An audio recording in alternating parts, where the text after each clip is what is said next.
Hello friends, welcome to Sathya infos. இந்த summer சீசனில் வீட்டுக்கு தேவையான பொருட்கள் எல்லாத்தையும் அம்மா ரெடி பண்ணியிருக்காங்க. என்னென்ன ரெடி பண்ணியிருக்காங்கன்னு பார்க்கலாமா? கடலையை காய வச்சு செக்கிலாட்டின கடலை எண்ணெயை தெளியணுன்றதுக்காக வெயிலில் வச்சுருக்காங்க. தாளிப்பு வடகம் போட்டிருக்காங்க. சுண்டைக்காய் வத்தல், கோதுமையை அலசி காய போட்டிருக்காங்க. தேங்காய் எண்ணெய் செக்கிலாட்டுறதுக்காக தேங்காய் எல்லாத்தையும் காய போட்டிருக்காங்கப்பா. இதில் நம்ம இந்த வீடியோவில் தாளிப்பு வடகம் எப்படி செய்யலான்னு பார்க்கலாம். அதுக்கு தேவையான பொருட்கள்: சின்ன வெங்காயம், பூண்டு, நல்ல ஃப்ரெஷ்ஷான கருவேப்பிலை, கல்லுப்பு, மஞ்சத்தூள், கடுகு, உளுந்து, வெந்தயம், ஜீரகம், செக்கில் ஆட்டின விளக்கெண்ணெய். இப்போ நம்ம 20 கிலோ வெங்காயம் எடுத்து அதை 5 கிலோவாக பேட்சாக பிரித்து இந்த மாதிரி நல்லா தோல் உரித்து எடுத்துக்கலாம். அதே போல் பூண்டையும் தோல் உரித்து எடுத்துக்கலாம். இப்போ நம்ம தோல் உரித்த வெங்காயத்தெல்லாம் இந்த மாதிரி காத்தோட்டமாக உணர வச்சுக்கலாம். இப்போ முதல் நாள் உணர்த்தி வச்ச வெங்காயத்தெல்லாம் இந்த மாதிரி ஒரு பாத்திரத்துக்கு ட்ரான்ஸ்ஃபர் பண்ணி அதை நல்லா வாஷ் பண்ணிக்கலாம்.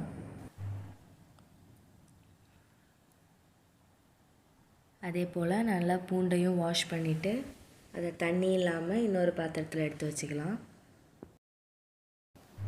இப்போ நம்ம வீட்டு தோட்டத்தில் உள்ள கருவேப்பிலை செடியிலேருந்து நல்லா ஃப்ரெஷ்ஷான கருவேப்பிலையாக பார்த்து பறிச்சுக்கிறோம்.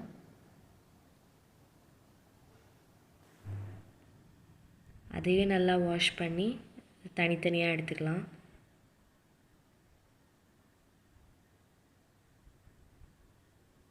இப்போது இது எல்லாத்தையும் வெயிலில் காய போட்டுக்கிறோம். நல்லா ஸ்ப்ரெட் பண்ணி போடுங்க, அப்போ தான் நல்லா காயும்.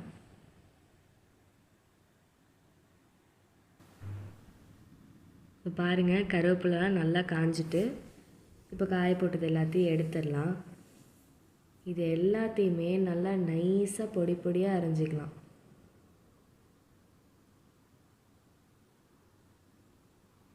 பூண்டு, கருவேப்பிலையை நைஸாக அரைஞ்சிக்கோங்க. பாருங்கள் எந்தளவு நைஸாக அரைஞ்சிருக்கோன்னு. இப்போ இது எல்லாத்தையும் ஒன்றா போட்டு அதோட கல்லுப்பு, மஞ்சத்தூள், கடுகு, ஜீரகம், வெந்தயம், உளுந்து இது எல்லாத்தையும் சேர்த்து நல்லா கையாலே பிசைஞ்சு எடுத்துக்கோங்க. இப்போ இது எல்லாத்தையும் லைட்டாக கையாலே அமுக்கி விட்டு ஒரு தட்டு போட்டு மூடிக்கலாம். அப்போ தான் வெந்தயம், உளுந்து எல்லாமே ஊறி இருக்கும். இப்போ அடுத்த நாள் இந்த மாதிரி அதை நல்லா ஒரு தட்டில் உதிர்த்து விட்டு வெயிலில் காய வச்சு அன்றைக்கி நைட்டு திரும்ப அதை ஒரே பாத்திரத்தில் போட்டு மூடி வச்சுக்கோங்க. மறுநாள் நல்லா உளுந்த 1 மணி நேரம் ஊற வச்சு தண்ணி இல்லாமல் எடுத்து அதை அரைச்சி இதோடு சேர்த்து நல்லா பிசைஞ்சிக்கோங்க. பிசைஞ்சு வச்சதை நல்லா இந்த மாதிரி கொஞ்சம் பெரிய பெரிய உருண்டையாக உருட்டி வச்சுக்கோங்க.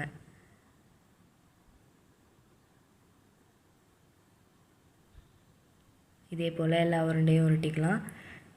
இப்போது இதையும் நம்ம காய வச்சுக்கலாம். இங்கே பாருங்கள், இது இப்போ நம்ம உருட்டினது அண்ட் இது செகண்ட் பேட்ச் உதிர்த்து விட்டது காஞ்சிட்ருக்கு. இது தேர்ட் பேட்ச் இப்போ தான் தோல் உரித்து காய போட்டிருக்காங்க.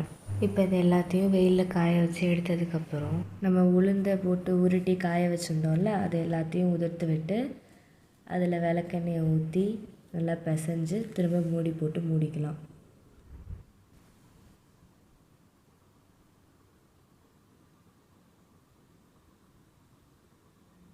லைட்டாக கையால் அமுக்கி விட்டு மூடி போட்டு மூடிக்கோங்க. மறுநாள் இது எல்லாத்தையும் ஒரே சைஸில் உருட்டி எடுத்துக்கலாம். இதான் ஃபைனல் சைஸ். இதுக்கப்புறம் உதிர்த்தோட போகிறது இல்லைன்றதுனால ஒரு கரண்டி வச்சு அளவு எடுத்துக்கிறேன், ஒரே சைஸில் இருக்கணுன்றதுக்காக. இப்போ இதையும் நல்லா வெயிலில் காய போட்டுக்கலாம். இப்போ பாருங்கள், காஞ்சதுக்கப்புறம் எவ்வளோ கலர் சேஞ்ச் ஆகி வந்திருக்குன்னு. கையில் நல்லா விளக்கெண்ணெயை தொட்டுட்டு இப்படி நல்லா இந்த உருண்டையை நல்லா டைட்டாக பிடிச்சிக்கோங்க.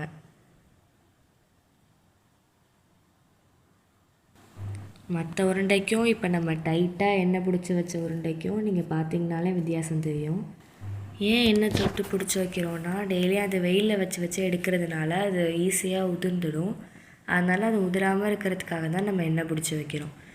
இதே போல் எப்போதும் வெயிலேருந்து எடுத்ததுக்கப்புறம் ஒரு 1 வீக்குக்கு இந்த மாதிரி எண்ணெய் பிடிச்சி வச்சுக்கோங்க. 1 வீக்குக்கு எண்ணெய் பிடிச்சி வச்சாலே போதும். அதுக்கப்புறம் ஒரு 15-20 நாளைக்கு நம்ம சும்மாவே காய வச்சு எடுத்தோம்னா சுவையான தாளிப்பு வடகம் ரெடி ஆகிடும்.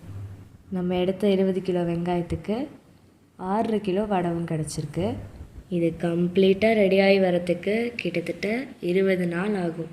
இந்த வடகத்தை வச்சு இட்லி தோசைக்கு பொடி நுணுக்கலாம், துவையல் அரைக்கலாம், அப்புறம் கூட்டு, கீரை குழம்பு, புளிக்குழம்பு, வத்த குழம்பு, மீன் குழம்புக்கெலாம் தாளிக்க பயன்படுத்தலாம். இந்த தடவை நம்மளும் ஒரு ஸ்டார்ட் அப் பிளான் பண்ணலாம் அப்படின்னு ஃபஸ்ட்டு இந்த வடகத்துலேருந்து ஆரம்பிக்கிறோம். உங்களுக்கும் வீட்டிலே ரெடி பண்ண நல்லா ஹைஜீனான வடகம் வேணும்னா எங்கள் அம்மா உங்களுக்காக நல்ல ஒரு ப்ராப்பரான பேக்கிங்கோடு செஞ்சு கொடுக்குறாங்க. உங்களுக்கும் தேவைப்பட்டால் ஸ்க்ரீனில் தெரிகிற வாட்ஸ்அப் நம்பருக்கு வடகம் அப்படின்னு மெசேஜ் பண்ணுங்கள். தேங்க்ஸ் ஃபார் வாட்சிங்.